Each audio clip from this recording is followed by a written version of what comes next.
Hello, everybody, again. Picking up in Isaiah 21.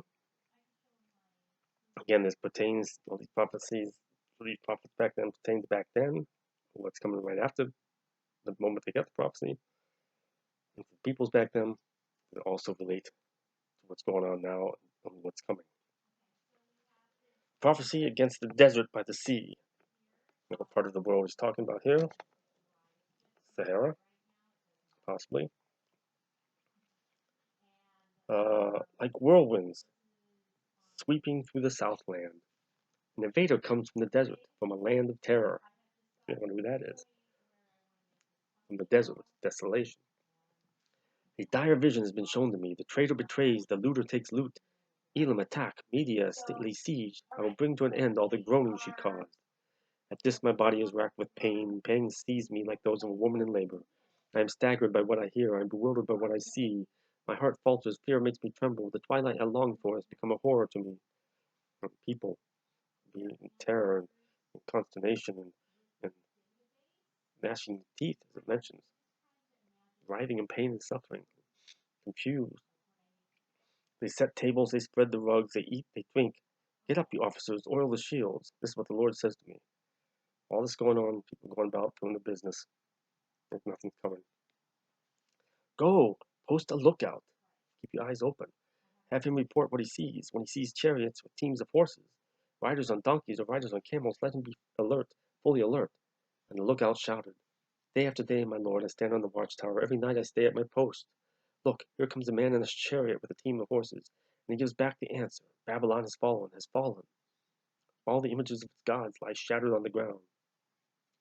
My people who are crushed on the threshing floor, I tell you what I have heard from the Lord Almighty, from the God of Israel. The destruction of man's enemies and those of this world is coming. Prophecy against Duma, wherever that was. Someone calls to me from Seir, Watchman, what is left of the night? Watchman, what is left of the night? The watchman replies, Morning is coming, but also the night. The resurrection, the return, the rebirth is coming, but also, before that, darkness. Darkness in the world, darkness for many people when they leave this world. If you were to ask, then ask, and come back yet again. Prophecy against Arabia, you caravans of Dedanites who camp in the thickets of Arabia. Bring water for the thirsty, you who live in Tamar. Bring food for the fugitives. They flee from the sword, from the drawn sword, from the bent bow, and from the heat of battle. This is what the Lord says to me. Within 1 year, as a servant bound by contract would count it, all the splendor of Kedar will come to an end. The survivors of the archers, the warriors of Kedar will be few. The Lord, the God of Israel, has spoken. This end is coming. You cannot stop it. Nations one by one, with no millionaires' mansions one by one, rich and powerful, shall fall. 22, a prophecy against the Valley of Vision. I'm not sure what Valley of Vision was. It could be those who presume to have true visions and share truth. Not sure. What troubles you now that you have all gone up on the roofs? You town so full of commotion, you city of tumult and revelry. Your slain were not killed by the sword, nor did they die in battle. All your leaders have fled together, they have been captured without using the bow. All you who were caught were taken prisoner together, having fled while the enemy was still far away. Therefore I said, Turn away from me, let me weep bitterly. Do not try to console me over the destruction of my people. The Lord Almighty, has a day of tumult and trampling and terror in the valley of vision, a day of battering down walls and of crying out to the mountains. People will be crying out. He's not going to listen. He'll hear, but he's not going to ignore it. So many. Elam takes up the quiver with her charioteers and horses. Kir uncovers his shield. Your choicest valleys are full of chariots, and horsemen are posted at the city gates. The Lord stripped away the defenses of Judah, and you looked in that day to the weapons in the palace of the forest. You saw the walls of the city of David were broken through in many places. You stored up water in the lower pool. You counted the buildings in Jerusalem and tore down houses to strengthen the wall. You built a reservoir between the two walls for the water of the old pool, but you did not look to the one who made it, or have regard for the one who planned it long ago. People doing all these things, try to protect themselves, try to stop it, try to build themselves up and accumulate wealth and all these things. You can't stop what's coming for you. And I know I've lost a lot of people talking about this. It's not my words. This is word. This is prophecy. People want to hear about the rapture. God's taking us all up. Everything's gonna be set straight. That's such a simplistic, narrow view of what's coming. It'll be worse than the Great Flood. He turns aside to those who turned against him before the Great Flood, except for Noah and his family, all washed away and slept in the earth until they were awoken. Those are the ones that went down in the place between heaven and hell. That's who Jesus went down to and claimed, but he didn't take them up. He only took up 8. I'm waiting to hear who those 8 were. The Lord Almighty, called you on that day, your end, to weep and to wail, to tear out your hair and put on sackcloth. But see, there is joy and revelry, slaughtering of cattle and killing of sheep, eating of meat and drinking of wine. Let us eat and drink, you say, for tomorrow we die. In other words, let's go on and have a party. Let's just revel. Let's just go do what we want to do. All sorts of wickedness and sinfulness and deceitfulness and corruption. We're all going to die. No, that's not true. You can have a choice which way to go.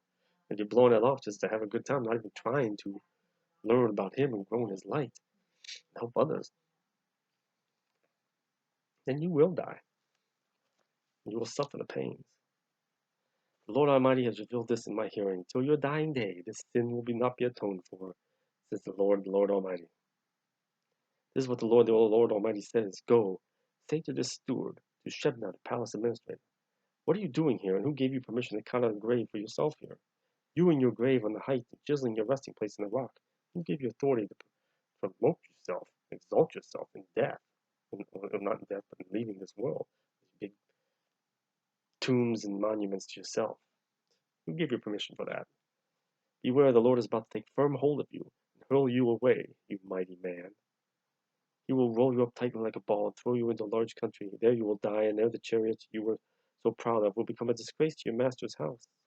I will depose you from your office, and you will be ousted from your position. All the great will fall. In that day I will summon my servant, Eliakim, son of Hilkiah. I will clothe him with your robe and fasten your sash around him and hand your authority over to him. He will be a father to those who live in Jerusalem and to the people of Judah.